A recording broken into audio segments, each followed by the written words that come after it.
अब अमेरिका पिछले 10 दिनों से सर कि हूती ठिकानों पर लगातार हमले भी कर रहा है, तो क्या समझा जाए? क्या यह संघर्ष अब पूर्ण क्षेत्रीय युद्ध की दिशा में बढ़ रहा है? देखिए, अमेरिका का जो अटैक है 10वें दिन कांस्टेंट हुआ है। ये मैंने आपके चैनल पे प्रेडिक्ट किया था, ट्रंप जी रुकेगा नहीं। बिल्कुल। ट्रंप ने कहा था preventive strikes, limited military strikes, preventive nature. एक सीमित मिलिट्री स्ट्राइक प्रिवेंटिव, आपदाओं से निपटने के लिए पहला कदम। और अमेरिका में पेट्रियट एक्ट है जो उसको प्रावधान देता है। उसके पास कांग्रेशनल अप्रूवल है 51 40 50 टू 47 का, वो से पावर देता है। और अब उसने अमेरिका की राष्ट्र सुरक्षा को इसके बीच में डाल दिया, वो से प्रावधान मिल गया। लिंडसे ग्राहम की मौत कैसे हुई, अब भी अमेरिका इसको लेके छुपे, मुझे अब भी ईरान का हाथ लगता है। अब जो अमेरिका के स्ट्राइक्स है ये ईरान में हर जगह हो रहे हैं। अभी उन्होंने हूतियों को बाय द वे टच नहीं किया, हूतियों को एक आध बार स्ट्राइक किया था। हूतियों को जो मेन स्ट्राइक करेगा वो आपका इजराइल करेगा जब भी जरूरत पड़ेगी। अब ये जो 10 दिन तक लगातार ईरान के अंदर स्ट्राइक्स हो रहे, ईरान के 3 बड़े आइलैंड्स को टारगेट किया गया है। ईरान के पोर्ट्स को, ईरान के छाबार पोर्ट को, आप इमाम खमेनी पोर्ट की बात करें, आप बंदराबास की बात करें, बंदरा लांगे की बात करें, जहां कहीं पोर्ट्स है उनको टारगेट किया गया।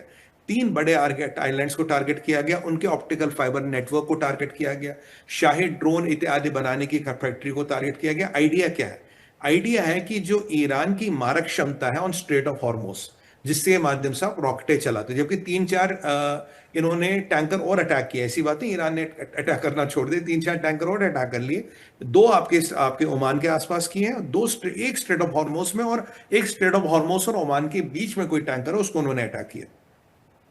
आपका रणनीति है कि जो स्ट्रेट ऑफ हॉर्मोस पे ईरान ने अपना आधिपत्य जमा रखा, या अपना आतंक का क्षेत्र है।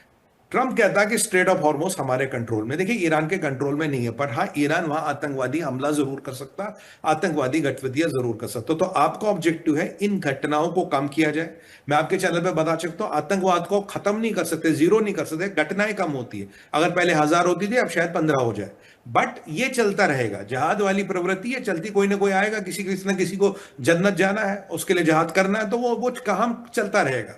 इसीलिए ये जो सारी मारक क्षमता है, ये ईरान की रेजिम को चौपट करना, ट्रिपल करना, स्ट्रेट ऑफ हॉर्मोस पे जो इनकी व्यवस्था है उनको खत्म करना, ईरान के अंदर अंदर तक जाके अटैक करना, और इनके जो आइलैंड नेटवर्क है, जो स्ट्रेट ऑफ हॉर्मोस के आसपास आइलैंड नेटवर्क, लद्दाख हो गया, काशिम हो गया, शिर्क हो गया, आपका खर्ग हो गया, अबू मूसा हो गया, ये जितने भी आइलैंड हैं, इनको धीरे धीरे धीरे धीरे इस पे ईरान की पोजीशन कमजोर करना, क्योंकि यहीं से अटैक होते हैं। मेनलैंड ईरान से अटैक नहीं होते, यहीं से अटैक होते हैं। क्योंकि ईरान जो वेपन यूज करता है सीमा जी, वो है ड्रोन।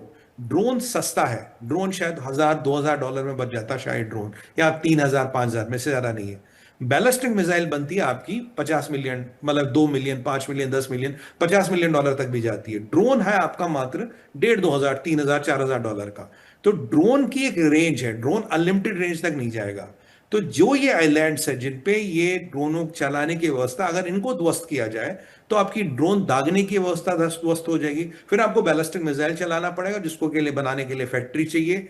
आप लिक्विड बेस्ड होगा तो 6 घंटे लगते हैं लॉन्च करने में, सॉलिड बेस्ड होगा शायद 10 मिनट में लॉन्च करो। पर सॉलिड बैलिस्टिक मिसाइल 50-50, $100 मिलियन तक भी जाती है, वो आसान खेल नहीं है।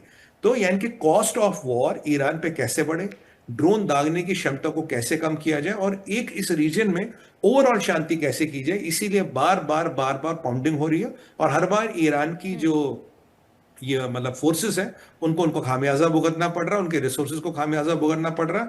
पर वही बात है कि वो भी अटैक करते ही है, 2-4 टैंकर हिट कर देते हैं। अब कल जो सऊदियों का टैंकर हिट किया था, वो जल के समंदर के नीचे चला गया।